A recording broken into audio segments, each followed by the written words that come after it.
I'm delighted to welcome you to this 2019 Khemka lecture by Dr. Ashok Gulati on the subject of who will feed India. For those of you who haven't visited CASI this year or haven't visited CASI ever, our new headquarters are just to the left as you go outside this door. And our reception, to which all are welcome, will take place in our offices and reception area just to the left. So please join us if at all you can. So today, Indian agriculture is facing a crisis it has not seen in decades. Not since the 1960s, when bad harvests and near-famine conditions prevailed in much of India, was the Green Revolution launched in an effort to deal with these problems. Not since that time has India seen the widespread disruption and distress in the agrarian sector. The sector that, by the way, provides employment for 50% of India's workforce. The new signs of this agrarian crisis are everywhere you look.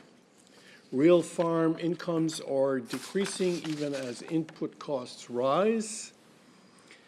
Desperate, indebted farmers are committing suicides at record rates, tens of thousands over the years, if not more. And farmers more recently have been dumping vegetables and fruit and milk on the roads rather than sell their produce below cost. Now, while the Green Revolution policies accomplished much in increasing farm productivity and ensuring national food security, they have also contributed to negative environmental impacts such as depleting water tables and soils and overconsumption of carbohydrates, respectively. And the impact of this farm distress and disruption is evident now, finally, in national politics and policy. Farmers are protesting in record numbers in state capitals and in Delhi.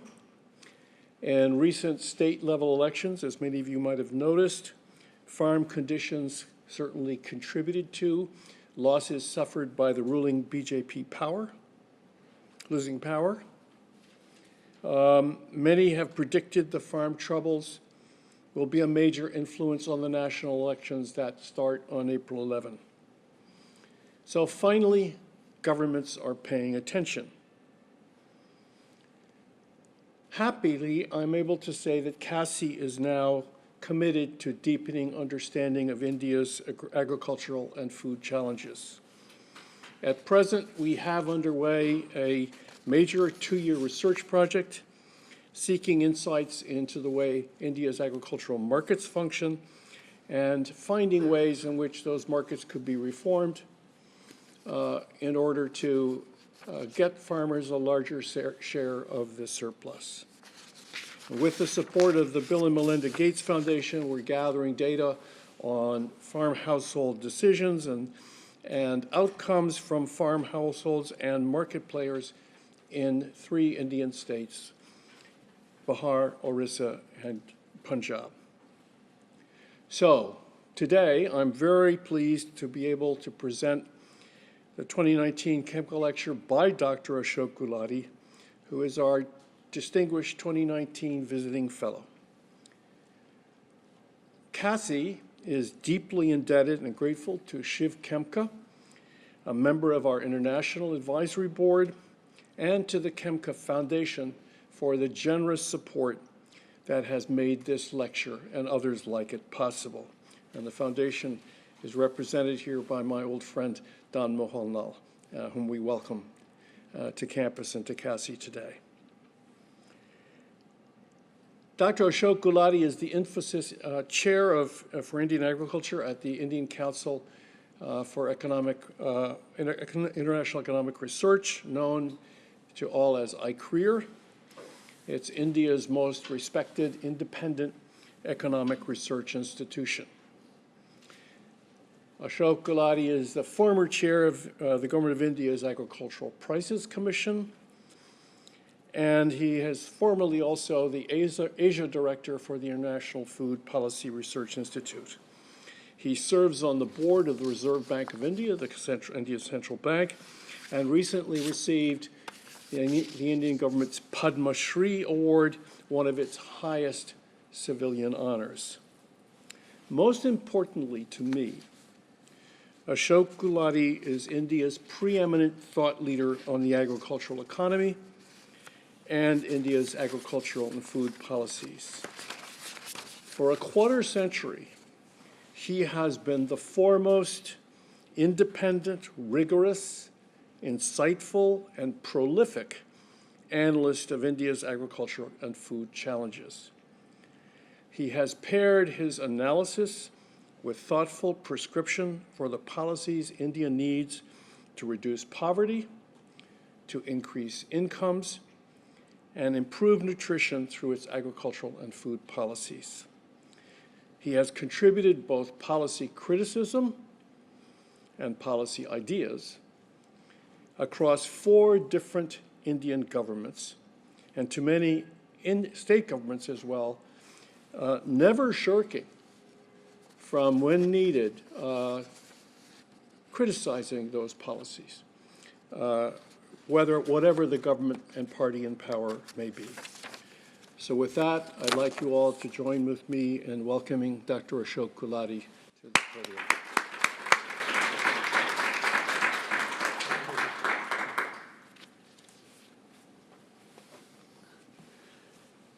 Thank you very much, my great friend. I used to take him as a mentor, Marshall. We have interacted in the past quite a bit on agriculture policies. Also thanks Ron Mohanlal for making this lecture possible. Pleasure to be here and sharing some of the thoughts with you on who will feed India.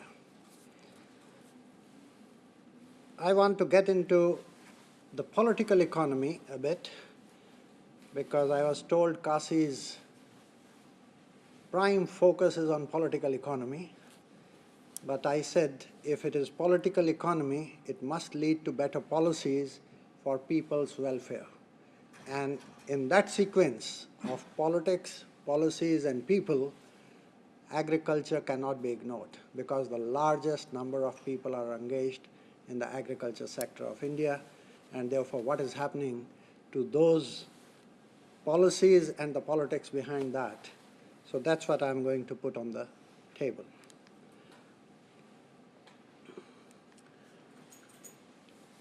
Let's start with that there are 3 things that I'm going to restrict myself to.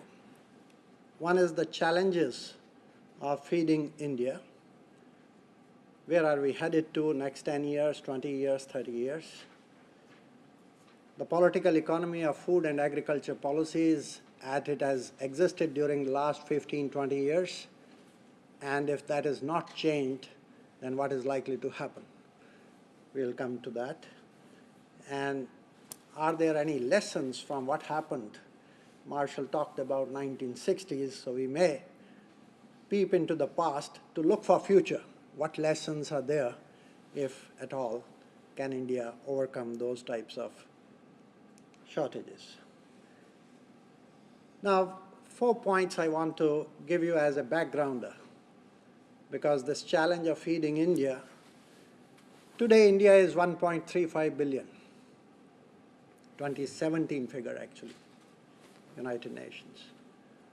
This is likely to surpass China by 2024 at 1.44 billion. So we will be the most populous country, and by 2030, 1.5 billion, and by 2050, 1.66 billion, and by 2100, we will stabilize and come down. China will come down much sharper, but we will come down and stabilize later on. Interesting thing I want to put for my topic is 65% of India's population today is less than 35 years of age. That means if the incomes grow, they are going to eat. and they are going to eat a lot more food and better food. Compared to China, where the dependency ratio will increase very fast, their demand for food is going to come down. India's is going to keep rising for the next 20, 30 years at least. That's what the pressures would be. India, since the reform started in 91, overall average rate of growth is 7% per annum, whichever the government has come. A notch higher, a notch lower, average hovers around 7%, and most of the multilateral agencies, be it IMF, World Bank, ADB, FAO, others, are projecting that for the next 10 years or so, India is likely to remain at this rate of growth of 7%. Population growth rate, size is going up, but the rate of growth is coming down. It's about 1.2%, going down further to 1.1 and then 1. So the rate is coming down, but the size is still going up. Urbanization. 600 million people are expected to be in urban areas by 2030. Today it's about 380 million. So major challenge of logistics of making food available from rural areas to the urban areas. It's a challenge, also a business opportunity for agribusiness people, because that's where the demand centers would be, who can afford to pay more, and that's where food has to come. This is like from today onwards, every year India is creating one Chicago extra. So your Chicago Council can note that. So what would be the needs of energy and logistics and other things? Interesting thing about India is that the last survey, the National Sample Survey on Consumption Expenditures, which was in 2011, revealed that 45% of expenditure of an average household is on food. Now remember, this is expenditure, not income. Many countries measure out of income. India's rate of saving hovers around 20–25%.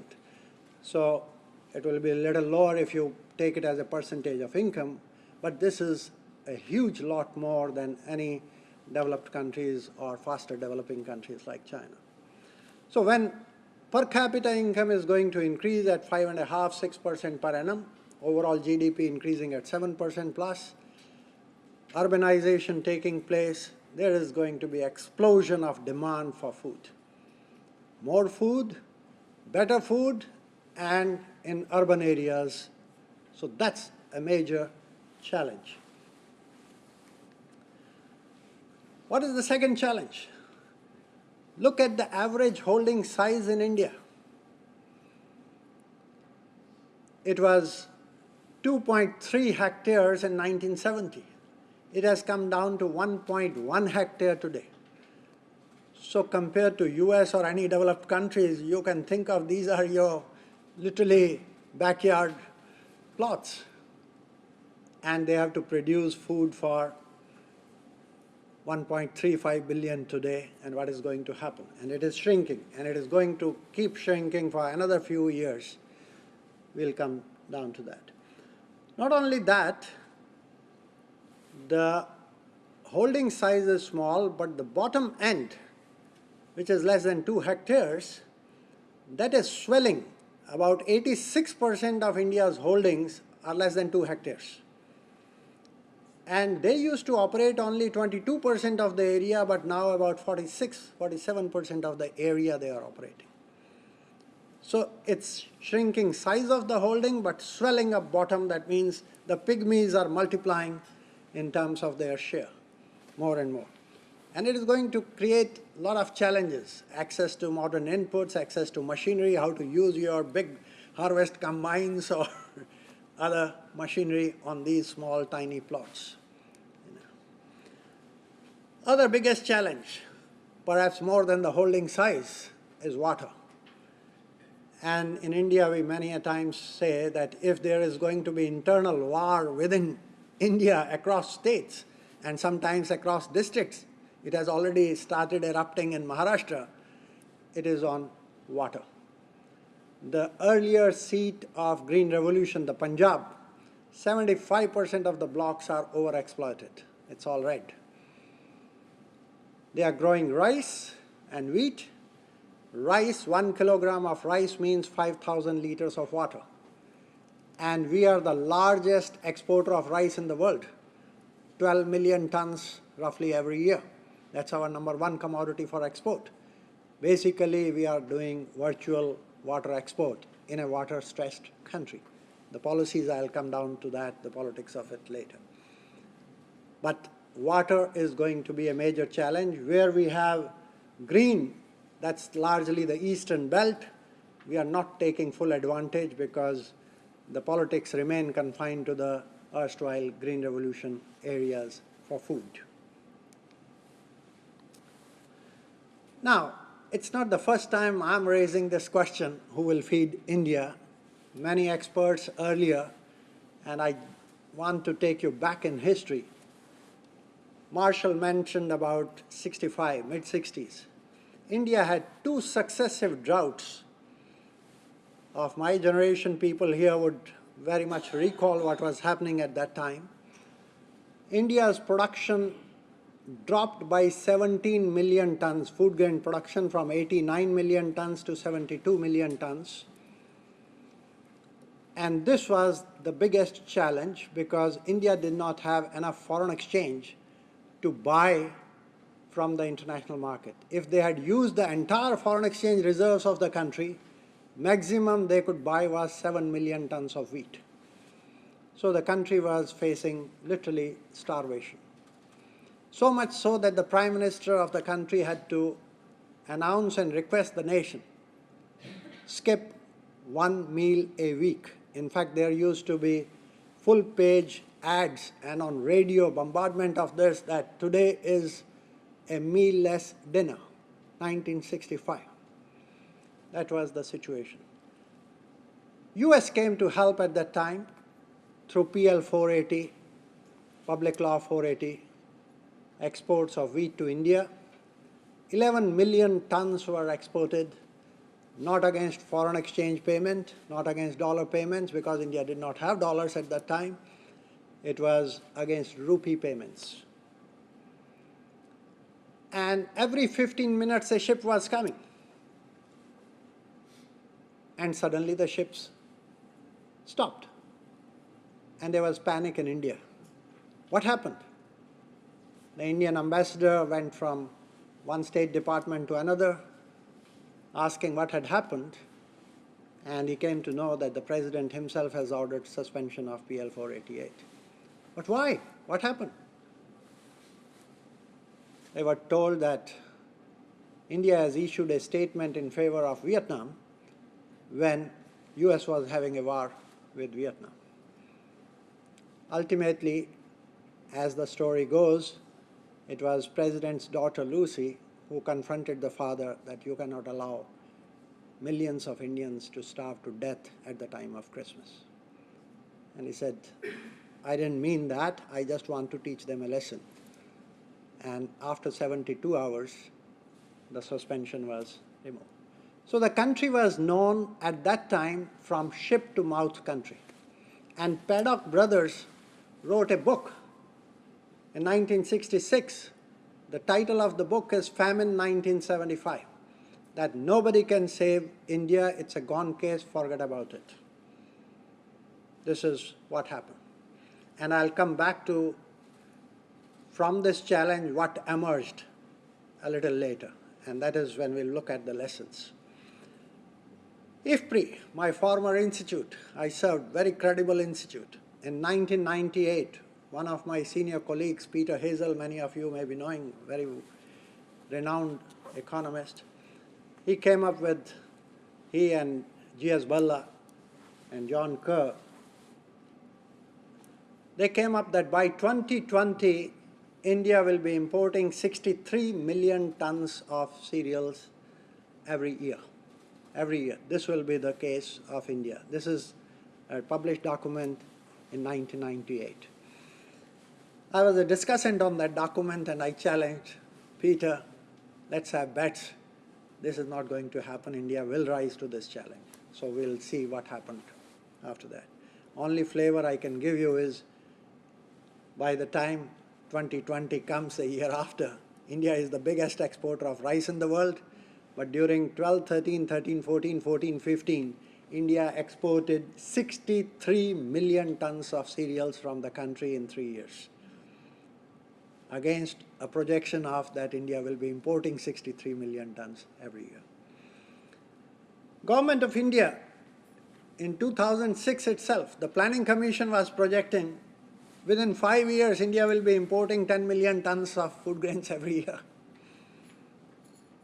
And we have proved, even the peasants of India have proved even Government of India wrong on that.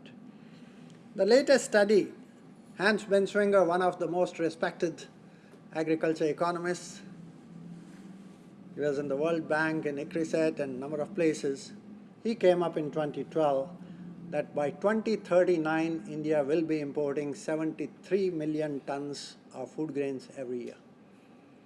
Now, who is going to feed 73 million tons of imports if India is going to have? Where is the supply for that? That's a question that we are posing.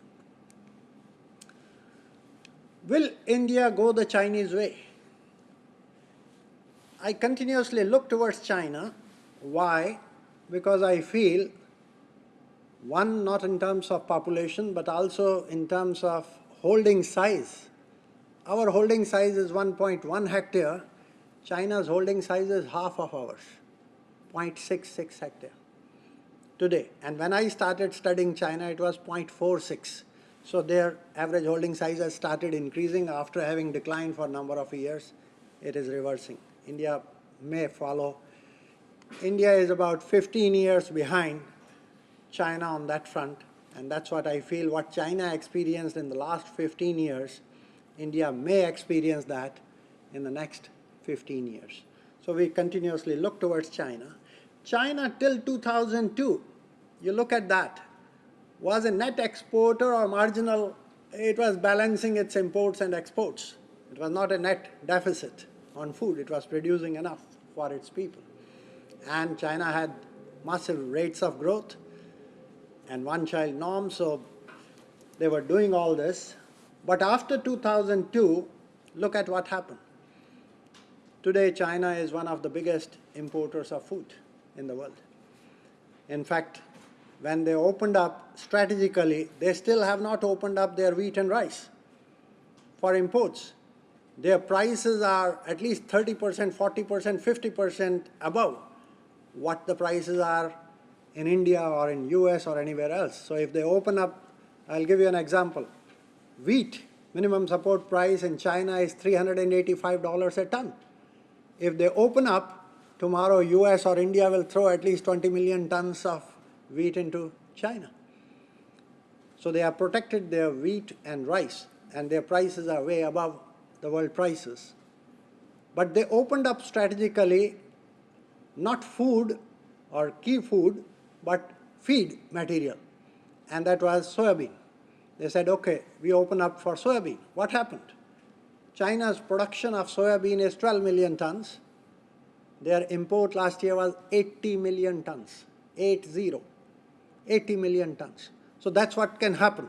And the global markets, if today China stops buying, and this is one of the topics of trade negotiations, they said we are not going to buy, or we are going to put a high tariff on US imports. Brazil was very happy, Argentina was happy. So that's happening. Will that type of a thing happen in case of India? India opened up its imports, not in wheat and rice, although we are exporters of rice, we are very competitive, but India opened up its imports of edible oils. Indian eating habits are a lot of frying. Today, imagine, India is importing 65% of its oil consumption from outside. 65% of its edible oil consumption is coming from inside. 75% of that is palm oil from Indonesia and Malaysia. So if India decides a different policy strategy, immediately there will be a crisis of palm oil prices in India, in Indonesia. And So, issue is, will India follow somewhat a Chinese path in the next 10, 15 years? Will we be one of the big importers of food? So far, what is the story of India?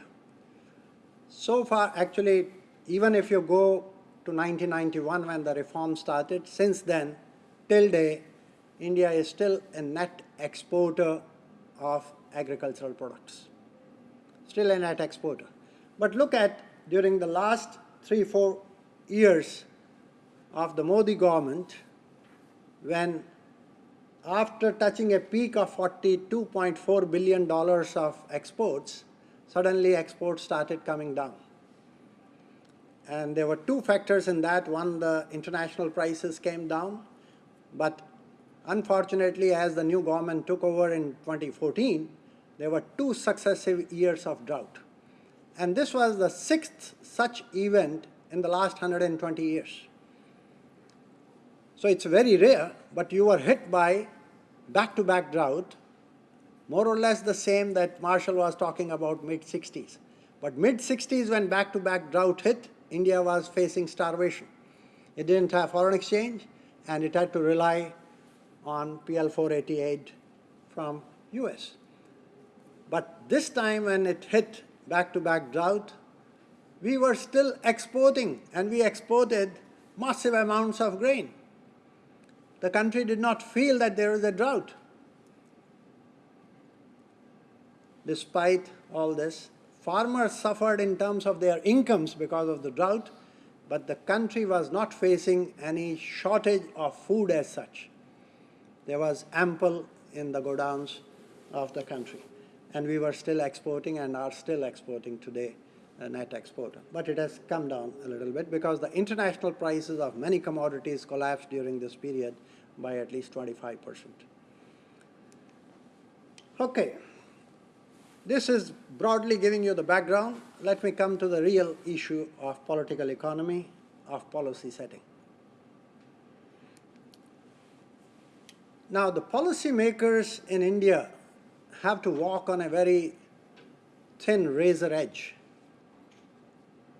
On one side, there are poor consumers, and on the other side, there are all these small farmers, millions of them. 146 million farm families on one side, and then you have the other consumers. And many of the poor consumers are also the smallholders. So it's a very mix.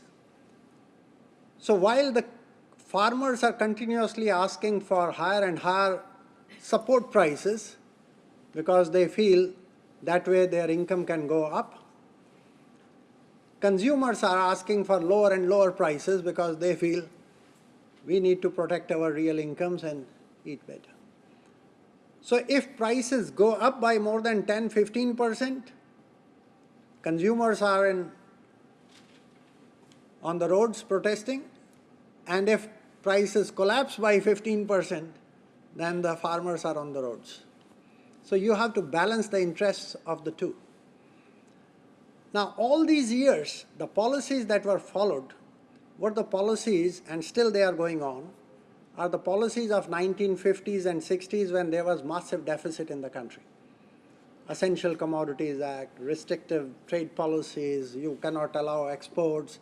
So much so, even 2 years back when there was a little price increase of potatoes in a state called West Bengal, they stopped the movement of potatoes going to the next state, that we cannot allow potatoes going from one state to another because we need to control prices. But that implicitly taxes the farmers because their prices are lowered and therefore their incomes are suppressed.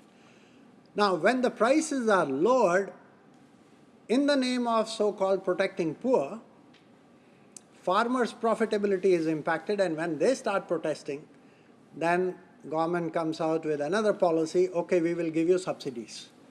Subsidies on fertilizer, subsidies on power, subsidies on irrigation, subsidy on this or that, whatever inputs. So what happens is, on the output price front, there is a break, occasional break, and on the input side, there is accelerator.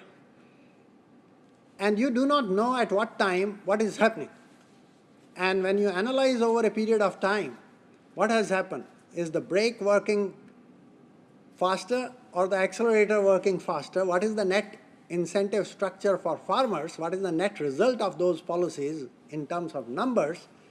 And we took 2 years to do that, a team of 10 people with OECD.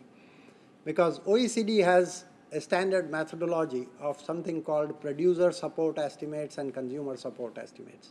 So they net out what is happening on the output price front as well as on the input subsidy front, what the budgetary subsidies are.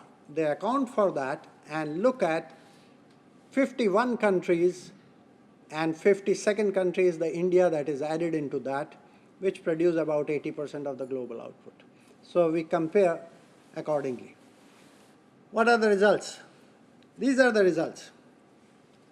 The red ones at the top are the input subsidies, and the gray one bars at the bottom are implicit taxation. That is, their prices, output prices, were not allowed to go to the market levels which farmers could have got through restrictive and marketing policies.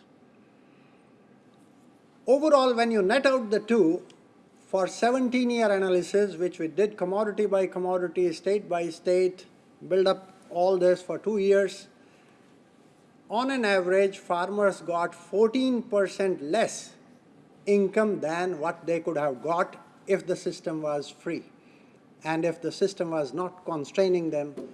As a farmer, I would like to sell my produce to the best markets in the world or other states of India, but if I'm not allowed to do that, then you are suppressing my income levels. And that is what the problem came in, what Marshall was talking about, that the crisis today is not there is lack of production. The crisis is that the incomes are collapsing because excess production is leading to where tomatoes are being sold at 2 rupees or 3 rupees a kg when the exchange rate is about 70 rupees to a dollar. Think about what is the price of potatoes and tomatoes and onions in that country.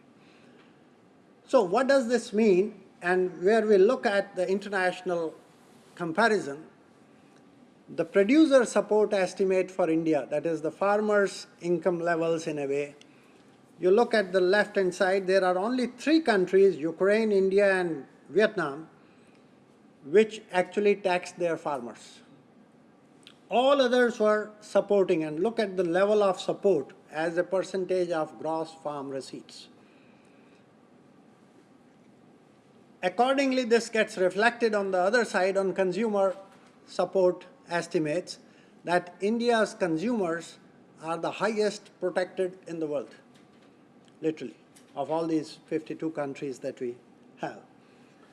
Now, we tried to work it out and looked at China and India, what happened. China was more or less in a similar position about at the time of 2001, 2002, around that time. China was marginally supporting, or actually if you go back a little bit, it was actually taxing like India has been doing. But then, after 2002, 3, 4, things started changing and dramatically changed after 2008 when the global prices erupted. China went for a major hike in the support to their farmers, much above the world prices, and that's why they need to protect their all food commodities. By 1617, China was giving support to its farmers to the tune of $232 billion a year. This is the level of support. OECD countries as a group was giving $235 billion. So look at from where it came and where it went all the way. Now, India is still in that negative range and inching towards that, and the crisis of incomes of the farmers first time has forced the country right now as it is going for elections, because the state elections that were held about 3-4 months back, the ruling party lost 3 major states of Hindi heartland, and there is a rethinking within the political circles that this can prove very expensive in terms of political cost because farmers are not very happy. And this is what Marshall was indicating, that it is perhaps for the first major time when farming issues are going to be one of the critical factors in the elections that are coming next month onwards. So the center, which in a way was forced by states, actually it was the state, Telangana state, which started off a direct income support to farmers. And they won hands down. After that, Odisha came in. After that, the West Bengal came in. Jharkhand came in. 4 states announced some support for farmers, direct income support. And center is literally forced to announce on 24th of February, the Prime Minister pressed the button, a scheme of what is called PM Kisan, 75,000 crores, which is about $11 billion directly going to the farmers. So are we coming to that stage of the Chinese phase when the support to farming will become from negative to positive? Will we be repeating what the red line shows us? This is, and my hunch is probably yes, we will be moving in that direction. And all countries, major countries, literally have supported their agriculture. India, if it has to feed its own population, it will have to support its. Now, if they don't carry on with these restrictive policies, then I'm not sure, but it looks maybe Binswanger, maybe IFPRI, their predictions may come true. But I'm hopeful that India will emerge out of this and will follow more or less a path of the Chinese structure on this. We worked out how much, there was a book written by, I don't know, you must have seen The Political Economist, by Kruger, Schiff, and Valdez from the World Bank, the Johns Hopkins published book, The Political Economy of Agricultural Prices, and how different countries have plundered agriculture. And they did it over a number of years through exchange rate, through higher protection to industry, and by restricting agriculture, exports, and markets. We worked out for India how much did that imply.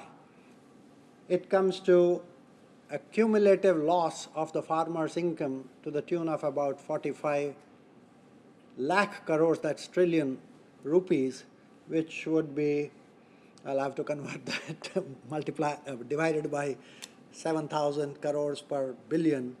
So anyway, it's a largest number. It's a plundering of agriculture that has taken place. So the political economy, the way it has worked, it had an inbuilt consumer bias in the system to protect so-called the poor. It has made the farmers poor, or diverting some of the farmers' incomes to the consumers. Now, unless that policy, the political economy of it, and the policies based on that are brought to neutrality, that is, farmers should be allowed to get the best price for their produce anywhere in the country or outside the country, and at any time. That means futures markets and warehouse receipt systems are developed, and private sector is allowed to hold stocks as much as they like. That is getting the markets right. Unless that is done, India will remain, and agriculture will keep limping the way. Tonnage may not be a problem today, but it can become a problem tomorrow if the farmers' incomes don't increase. And that is going to be also a social problem in the country. So, one is a pessimistic scenario of IFPRI or Binswanger or Paddock Brothers type, or what Marshall was saying, the challenge that we have, will India be the biggest importer? But I want to see how India has responded to crises in the past and what has happened in different sectors.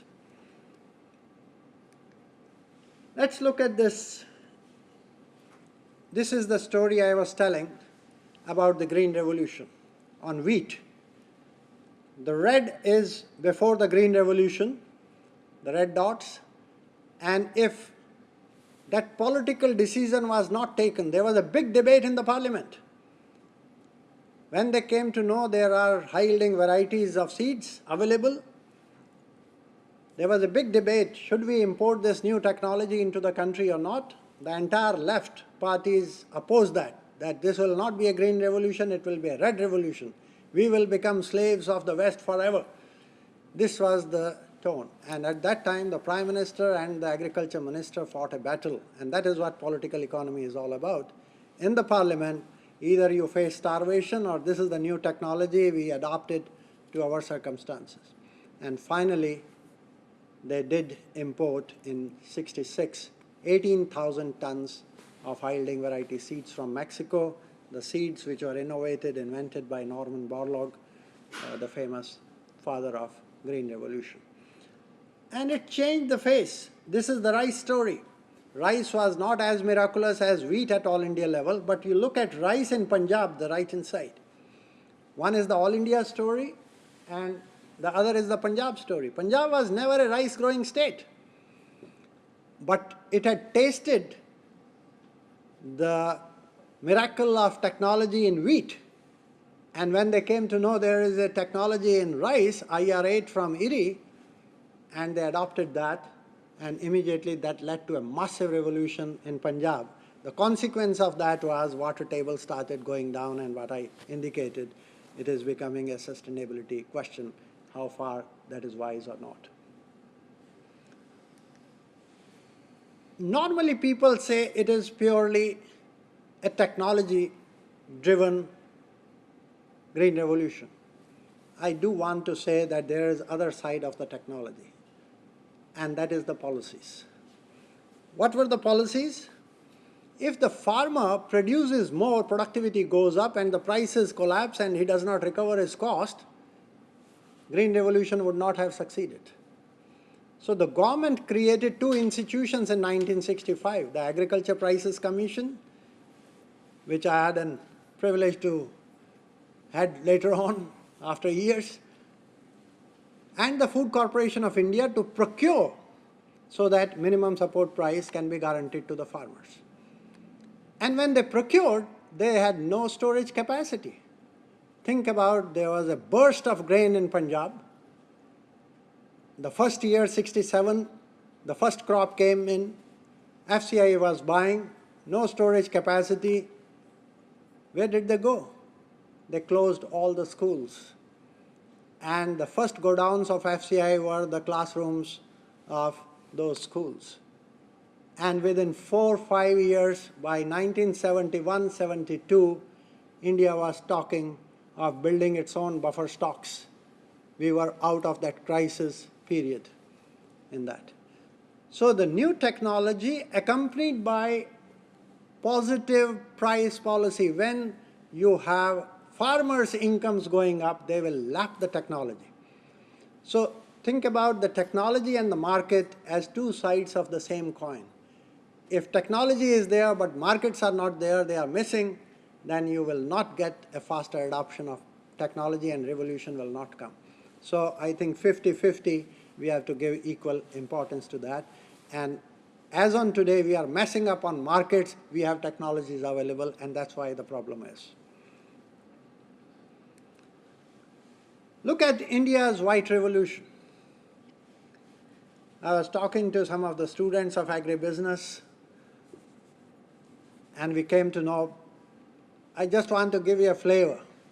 In 1951, US, the largest producer of milk in the world, was producing 53 million tons of milk.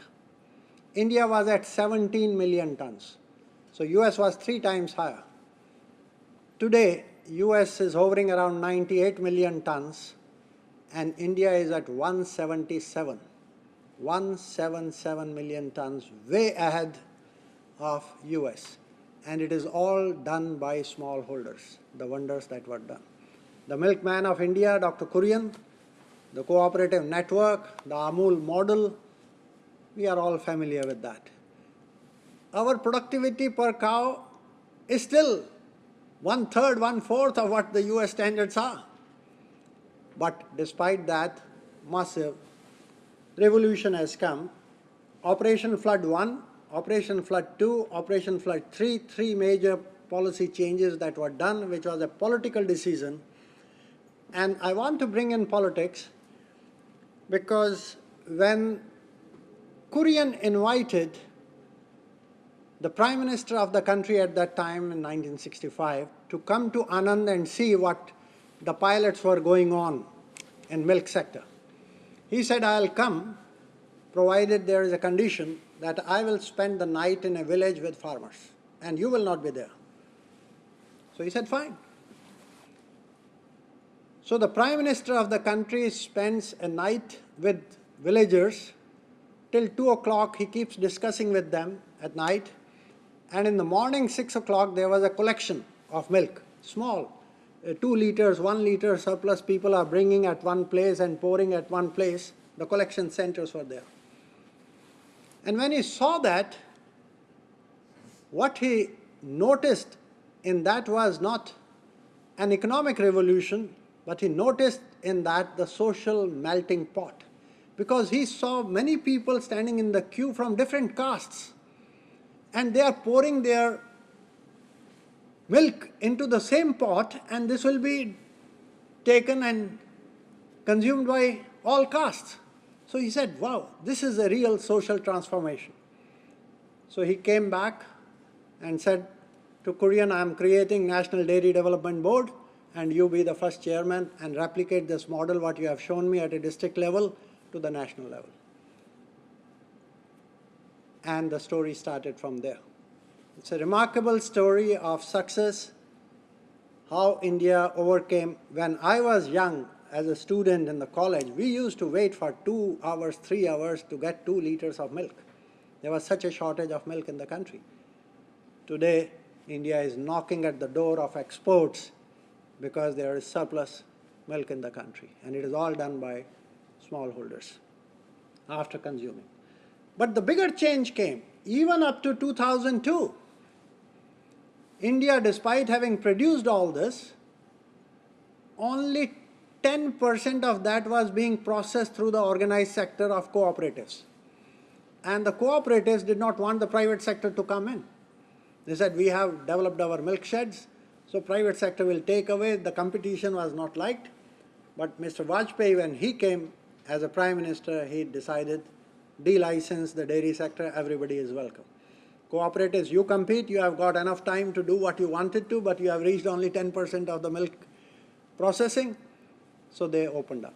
When they opened up with the private sector increased its processing capacity at 3 times faster than the co-ops. And today, still, India is processing only 21% of its production of milk.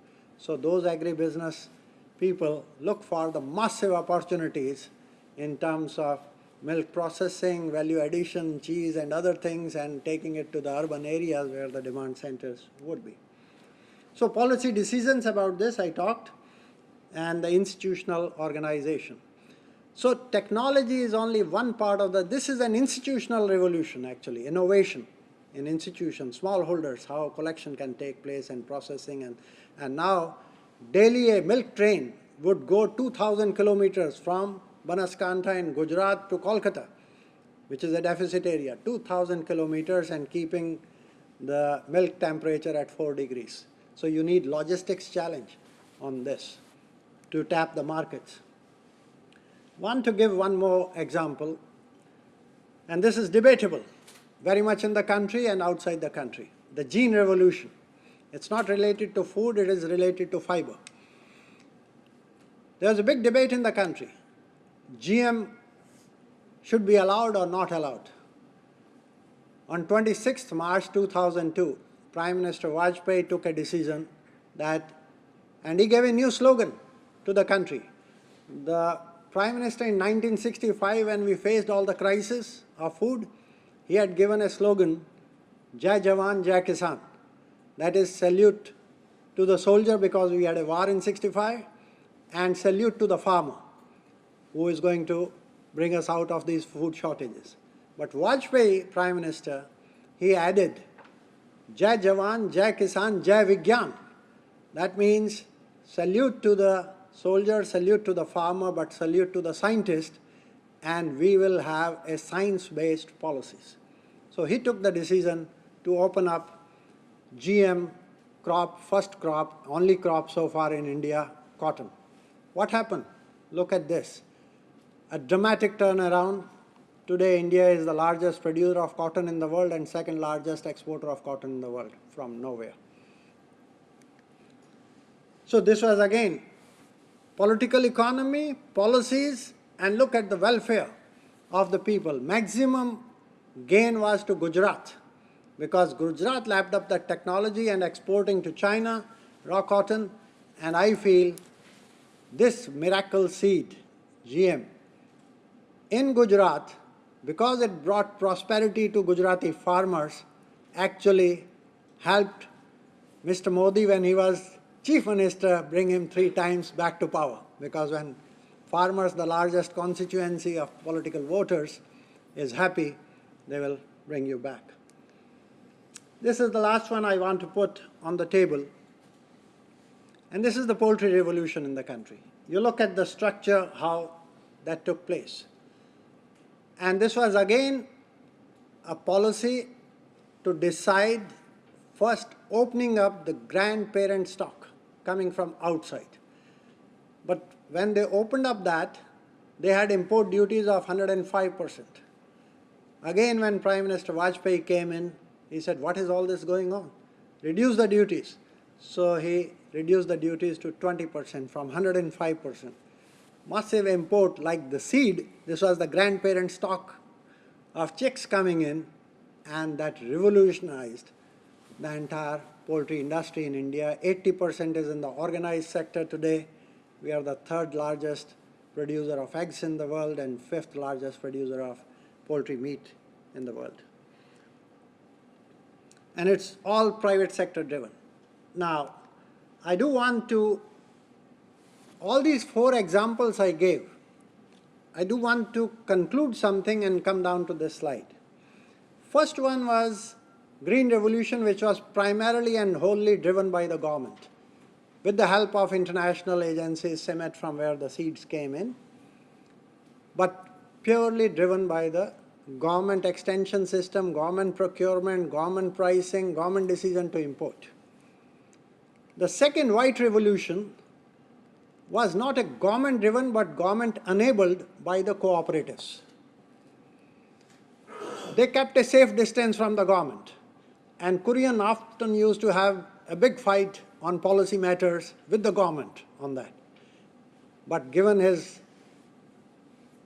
honesty, given his trust in the system, he would win because he is doing for the nation. So from government to cooperatives, the Green Revolution was only one decision by the government, and then it was all driven by the private sector. All driven by the private sector, and we calculated how much gain the nation had from 2002-03 when the seed was introduced and allowed to 16-17. India gained $67 billion worth of extra exports and savings and imports, and $67 billion of net gain India had with one political decision of a visionary called Prime Minister Vajpayee. So the politics, if it cannot translate into good policies which can improve the welfare of the people, then that politics is not worth it. It has to translate to better prosperity for the people, and these were. Poultry revolution was also driven by the private sector. Again, one decision. Government takes a decision, and then the private sector entirely driven by that. So what I see is that in the years to come, India's private sector has enormous strength. But what it needs is incentives and right policies. If you keep on hindering and keep on restraining them, you do not unleash the animal spirits which can bring in prosperity and investments and development. Now what has happened over all these years, you can see, roughly, public sector investments in agriculture used to be about 40+%. Now they are down to 20%, less than 20%. It's primarily the private sector driven. But private sector investment as a percentage of agriculture GDP, that during the last 3-4 years is coming down. And that is a concern. If they don't get enough incentives, then the further investments in agriculture will be constrained. So what we need, appropriate incentive policies to promote investments, efficiency, and sustainability has become a major issue now because the water table is declining, climate change challenges coming. We need innovations and policies, and this is the first switch this year taking place from higher MSP policies to direct income support. I call it innovation in policy itself, because the whole world, starting with Europeans and US, everybody first tried to give higher and higher prices, and they found they can build mountains of grain or mountains of butter and lakes of milk, and that's not a very efficient situation. If you want to support your farmers, better give them price deficiency payments, or you give them direct income support. That is less distorting the markets. So that transition, at least in this election year, 4 states and the center have taken the first step. This is the first time in the history of the country. Now, whether it will be continued for the next few years or not, we'll have to see that. We need to invest in R&D much more, because that's where the returns are 5 to 10 times more. This is another study we have done at IFPRI. I did later on also, and this is yet to realize, because we are still not investing enough in R&D. India's agriculture investments in R&D, including extension, is 0.7% of the agri GDP. Minimum should be 1%. US is about 3% actually. China is going up, so we'll have to. And the sustainability issues that are coming up is a challenge. Last slide. India likely to remain self-sufficient. So I'm not as pessimistic as Marshall was painting. I feel the tonnage question up to 2030, if my reading is correct, willy-nilly, we will be able to feed broadly our population, maybe have some marginal surpluses at times and some imports at times, but we will not be a huge importer, net importer by 2030. Beyond that, a lot depends upon what technologies and what policy changes come in, but some changes are coming in. The bigger challenge for India is actually malnutrition.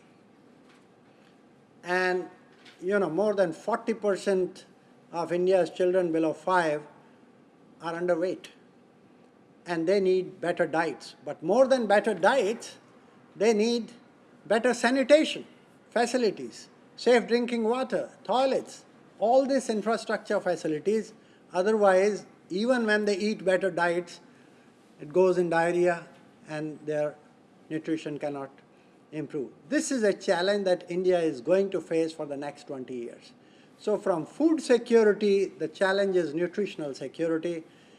In a normal process with rising incomes, people will eat better food, more proteins and more vitamins, fruits, vegetables, meat, milk, and all that. But given the large mass of poor people still in the country, biofortification, that is making basic staples, rice, wheat, more iron-rich or zinc-rich, or improving protein in that, that technology is coming, and I think in the next 10 years we will see the spread of these technologies helping the people at the bottom end to improve their dietary qualities and nutrition, but still, unless they have safe drinking water and sanitation and immunization facilities, this is going to be. So today technologies do exist, and I feel we can respond to these challenges. One major change that we need is shifting the policies from consumer bias to a neutral field to the farmers. If you want to protect your poor consumers, 20% of the population or whatever, let the general exchequer directly give them income support rather than passing on the back of farmers and in the process. I feel, and this is a positive note, Marshall, the best is yet to come, but with a rider. If farmers get freedom to sell their produce to anyone, anywhere, anytime, and getting the markets right. Freedom to access best technologies rather than being leaned by ideologies of GM or others. Once the scientists say it is safe, allow that and let farmers free up the land markets. This is, I think, China's major change was changing the land institutions. India still, if I directly go and buy from the farmer, I can be imprisoned because contract farming is not allowed in most of the states. Tenancy is not allowed. Lease markets are not allowed in most of the states. I think we have to free up those systems, open up the system of markets at the output end and inputs at the end. And if government switches this, I feel the best is yet to come. Diversification, bio, all this, and women education will be critical. I think that's where we need to work. Thank you very much. I think if you need more of these are the two publications. Any questions? Thank you, Ashok. I'm very glad you ended on a note of optimism, and despite my cautionary remarks at the outset, I share that optimism, because I was living in India in 1965. So I saw that crisis up close and personal, and I see what's transformed over the last several decades.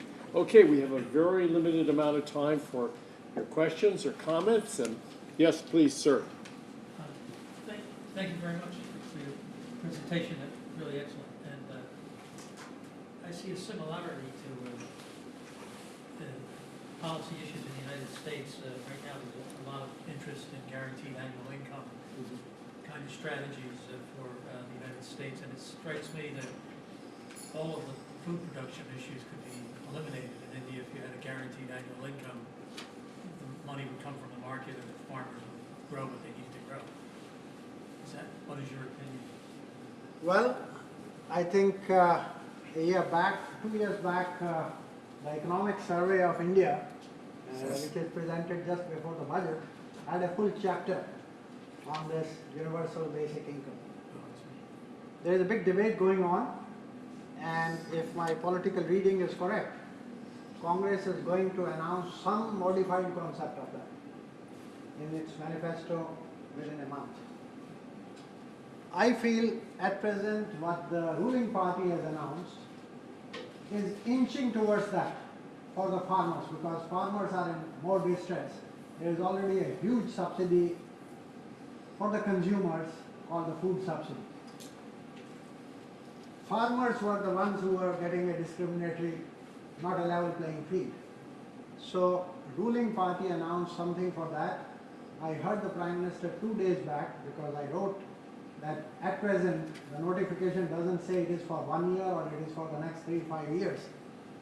So yesterday's newspaper carried something, and I was listening to Prime Minister's speech, and he said he was hinting that this is going to stay for some time.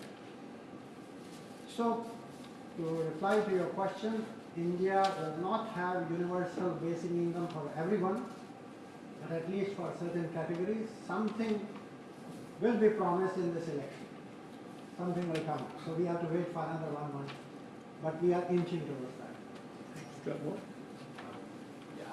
Could you please stand up and speak loudly and keep it brief and identify yourself? Sure, absolutely. Scott Moore, I'm the administrator at Khemka, which is our international affairs division for the university here. So I found this point that you made about India being one of only 3 countries to sort of net tax its farmers really fascinating from a political economy point of view. As you pointed out, farmers, have always been the largest voting bloc in almost every state. So what explains that from a kind of political economy point of view? Why would it be in the interest of successive governments to maintain that? This is a typical urban bias in the system, because urbanized consumers are very vocal, and if the prices go up, that is the first thing that comes on the road. And when this government also came in, their first and biggest attempt was how to bring down inflation. And inflation means 45%, 46% weight in the CPI, Consumer Price Index, is food. So you suppress. So they allowed all sorts of imports and had controls on exports. So that's the bias, including now, in fact, I sit on the board of Reserve Bank of India, and Reserve Bank of India has been given this mandate that you have to regulate the system in a manner that the inflation in the country should not be, it's 4% average plus minus 2%, 4%. Now, this was never the case earlier. Now, if they have to control inflation, their monetary policy has become hostage to inflation. So food prices determine the monetary policy, the interest rate policy. So if inflation is high, they jack up the interest rates. So I think there is obsession in the system which is coming from the previous decades of shortages. There are no cargils which can hold 1 million tons of grains in the country because they are not allowed. They will be put behind the bar. In fact, today's news is Government of India is initiating some action on Glenmore because they were doing some hanky-panky on pulses stocks. Today's news. So private sector doesn't give much trust to the government that they will jack up prices artificially and they will do rent seeking in the country, monopoly rents. So given that environment, and farmers are a very fragmented lot.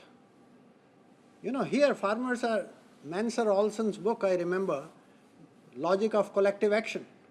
When you are small, you are able to coordinate your action and win the political trust. But when you are large and fragmented, unless those farmers come on the streets of Mumbai or Delhi and block all the supplies, nobody will listen to them. So this is what the problem is. Yes, in the back, yes, to this gentleman with the glasses. You offer us a very moving vignette of a Prime Minister thinking about the social consequences of the milk revolution in order to change policies. I wonder if you speculated about your recommendation at the very end of the talk for a sea change in land use policies and making available land in an unregulated way. What might be the social consequences of that? This socialist era and the cooperative era, I think, has outlived its utility as far as my position is concerned. Despite all the protection given to the Land Ceiling Act, the Tenancy Acts, what have we achieved? We have achieved maybe distribution of poverty, because these are very, very small people. And even in milk, private sector was not allowed to come in. And after decades of protection, they could process only 10% of the milk production. So I think the world has looked at the socialist regimes of controlling and, at present you can't have a land owning more than 7.5 hectares of irrigated land in the country. But so many people who are having unwritten records and much more. So they are flouting right and left those laws. It is better to open up so that legally, if you are leasing in, leasing out, why that is important, if you want to invest, if the person who is leasing in, he wants to invest in that for 5 years, 10 years in that land, which the owner may not. Owner has gone to London or Canada, but the land is still there, he doesn't want to sell. This is what is happening in Punjab, this is what is happening in Andhra. In Andhra, 70%, in Godavari belt, 70% is unwritten tenancy. But then nobody will invest long-term things unless they are assured by law. So I think if we have to, at the end of the round, you will have to invest more because the land is limited in the country, water is limited in the country. What will raise your productivity is more capital. And more capital, the person who has migrated, he is not interested, but he doesn't want to sell land. So he is keeping it only for capital appreciation. He will sell when he dies or his children. So that is the story. I think at present, legally, if you open up the markets, in all the other sectors you have freedom. Why not in land? Why do you want to keep them small? What are the social consequences? In other sectors, what are the social consequences of big and small? Otherwise, you should not have allowed big industry in the country. Keep everything cottage industry. The world has seen that keeping controls only at cottage industry and licensing has not increased the size of the cake. So what you distribute equally is poverty, not prosperity. So what you need to do is first increase the size of the cake, then take a slice out and distribute to those who are lagging behind. Vaishak? Vaishak, I'm a student here. I was curious as to what are some of the technologies that you are excited for? What do you think can come in and change productivity? Technologies are already there. I can go from one to another to another. I'll give you one little example. I was looking at mangoes. India is the largest producer of mangoes. The traditional way we have been growing mangoes, if you have seen a mango tree, huge tall tree, big one, in 1 hectare they will have maximum about 100 trees. You go to Jain Irrigation today, they have mango trees of this size, loaded with all the, in 1 hectare, 1,660 trees can be put. From 100 to 1,660, and the productivity can be more than 4 times, 5 times, 6 times the normal productivity. You have all this in China, even now you have, when you're landing at the airport, you will see protected cultivation. Tomatoes, capsicum, you can get easily 3 times more productivity than what you are getting in the open fields. What it needs is more capital. Technologies are available. In same 1 hectare, if my farmer is growing 20 tons, in the protected cultivation, he can give you 60 tons. So, drip in terms of water. We were working for 8 years, the pilots are going on in Punjab. Nobody has heard of drip in rice. We have heard of drip in sugarcane, we have heard of drip irrigation in fruits and vegetables, but they are doing on rice. You can save 66% of water, and through fertigation, if you attach, which normally when they do drip, the productivity goes up by 33%. Water consumption goes down by 66%. So technologies are there. And these are not new technologies, they are right on the table in the fields. What you need is a proper policy framework, and proper policy framework will come if farming comes high in the agenda of politics. And that is the time what Marshall was saying, this election is coming up when farming issues have risen to one of the important top 3 issues. If I say, farming is one. Yes. Other questions? Yes, please. So one of the things you mentioned was that Could you speak up and please identify yourself? Yeah. Hi, I'm Deepika. I'm a student at Wharton. So one of the things you mentioned was that farmers need, or government needs to give farmers more access to markets. So what has prevented them from doing so in the past, and like what do you see could help overcome that in the upcoming election or political changes? You know, what has prevented them to give free access to markets is the price rise, because international prices are normally in most of the years higher than our prices. India is still one of the cheapest countries in terms of food, if you know what is happening in the prices there. And the moment prices go up, consumers are upset. So what you need is an innovation in policy. You want to protect poor, give them direct income support. in fact index that with inflation. So for some period, there would be higher jump in prices, which will increase the income, and that's what China did. If you look at the history of China's reform, 78 to 84, they focused on agriculture. And they did only two things. One, they dismantled the commune system in land and went in for household responsibility system, which is well known in literature. But what is less known in literature is they freed up the prices. So the prices, in real terms, agriculture took a jump, and that is what led to 15% increase in farmers' incomes for 6 years. So they doubled farmers' incomes in 6 years. And that halved the poverty and created massive demand for industrial goods, and that is what led to revolution in town and village enterprises, and China became the manufacturing hub.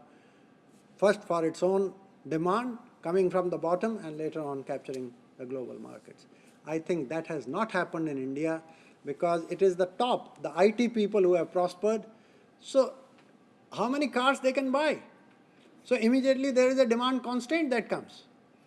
So you need to get the incomes of the bottom population going up where the massive demand will be there, and that is how the revolution of manufacturing will come in. Yes, please.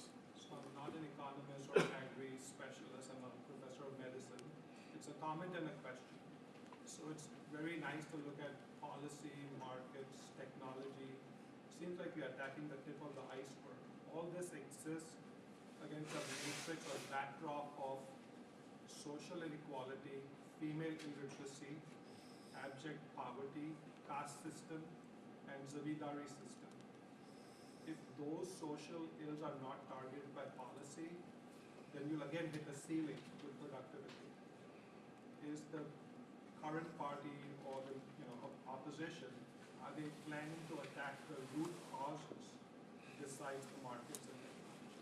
We need about 3 or 4 more lectures and about 17 hours of discussion, but I'll let Ashok. 17 seconds. Yeah, 17 seconds, Ashok. Yeah. You know, to me, markets is such a force which can cut across castes. And this is what Prime Minister Shastri saw when he was seeing the pouring of milk in the story. When economics starts some vibration, then you are not asking that vegetable vendor, which caste do you belong to? In the urban areas, who bothers? So more urbanization, more markets, more economics will, if you are not growing fast enough and people have all the time to see this caste, that caste, I think this is what we need to break. So my feeling is higher growth, faster growth, yes, literacy, women literacy, very critical on that. But I feel markets have a big, big role to play. Come back over here, please. This gentleman. Yeah.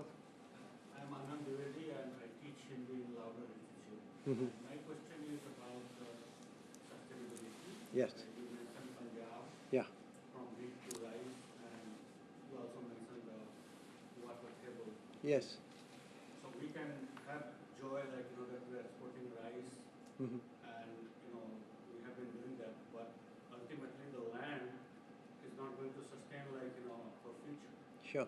So how that is going to be sustainable? And in terms of government policy, when I go to India, you get 30 grams of potato chips for 10 rupees, and at the same time you read the news that farmers throw the Potatoes on the roads. juice sack. How this government doesn't see that what is going on, that opening up, so the chips is getting the profit, but the potato grower and the potato is rotting out. So these two things I have to. On your sustainability question, as I said, that's a challenge. Punjab is damaging its water table, there is no doubt about it. Government policy, if it simply says those overexploited blocks, government is not going to procure rice. Rice will start moving to the east or start procuring from the east where water is available. Because at present you have bound yourself, there is something called National Food Security Act, which gives to 67% of population subsidized food, consumer bias. The biggest subsidy is on the consumer's front. And how much is the subsidy? 90%. To the government, rice costs 33 rupees a kg. They want to give to the consumer at 3 rupees a kg. Wheat costs to the government 25 rupees a kg. They want to give at 2 rupees a kg. Now, this is the level of subsidy to 67% of population. And if you have to do that, they have to distribute at least 61 million tons of wheat and rice under this act. And much of the procurement is coming from Punjab. So Punjab has a ready-made market, and the state government puts a lot of taxes and surcharges on that to extract money from the center. So you have to first break that and give cash to those people whom you want to give subsidy. And then government is not a ready-made market for rice in Punjab. It moves, if you want to do it, go to the eastern belt of Bihar, eastern UP, Assam, where water is easily available, and those were the places where rice was grown. It's still being grown, but they are getting 20%, 30% below MSP. Their market price is 30% below MSP. So this is what the government policy failure is. You might just mention the statistic about the export of water. Mm-hmm. No, I said that, we are exporting 12 million tons of rice, and 1 kilogram of rice is 5,000 liters of water. Now, for irrigation, even if there is a recharge, and they say about 40% can get recharged, 60% of it is. So you have at least 30 to 40 billion cubic meters of water being exported from the country. Now you can put an export tax on that, 5%, 10%, or better, correct the pricing of power. You are giving free power. So you are inviting problem. So again, it's a policy question. World Bank has started a pilot now in Punjab, taking a few feeder of directly giving sort of income and rights of the farmer. So if they save power consumption and water, then they will be rewarded for that. So we need to innovate on policies, but it has to come to priority. Unfortunately, water, nobody sees in the short term. It's going down, down, down, and but prices, when they collapse, farmers are on the roads, and that's where the priority. That's where the government role and then the expert's role comes.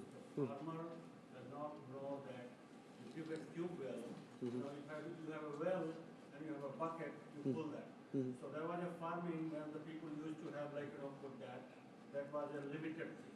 Then your technology came, and then you put a free electricity and pull it out water and then you just do it over irrigating. So farmers doesn't understand, but the policy makers and the government has things. And in Punjab, with this green revolution, we didn't talk about the pesticides, the fertilizers, and what the cancer is going on in Punjab. So those things comes later, after you consume and first you have a spree that we are making an economic term and exporting this much, everybody is eating basmati rice. So that happened, and then so the government should have a vision 20 years, 50 years ahead that how it is going to be, and it is such a diverse you mentioned Bihar, northeast where more rain is common, and it's the rice belt that would be No, sure, your points are well taken, and those issues are right on the table. There is a continuous dialogue going on with the government. Unfortunately, their vision is not 20 years. Even if it is maximum 5 years, that's more than sufficient. Normally, it is 5 months. So Right now, it's 2 months. that's right. Well, our time has come. So I want to thank Ashok Gulati Thank you. for giving us a remarkable set of insights into India's agricultural and food policy scene and the issues in that scene. I think you can count on seeing a lot more about Indian agriculture and food. Certainly if you follow news in India, but it'll come back here as well from time to time. So I know you will be able to hearken back to Ashok's remarks to think about these issues. And I want to thank all of you for coming, and I want to invite you into the CASI premises for this reception, to which all are welcome, as I said. But first, please join me in a hand of applause. Thank you. Thank you very much.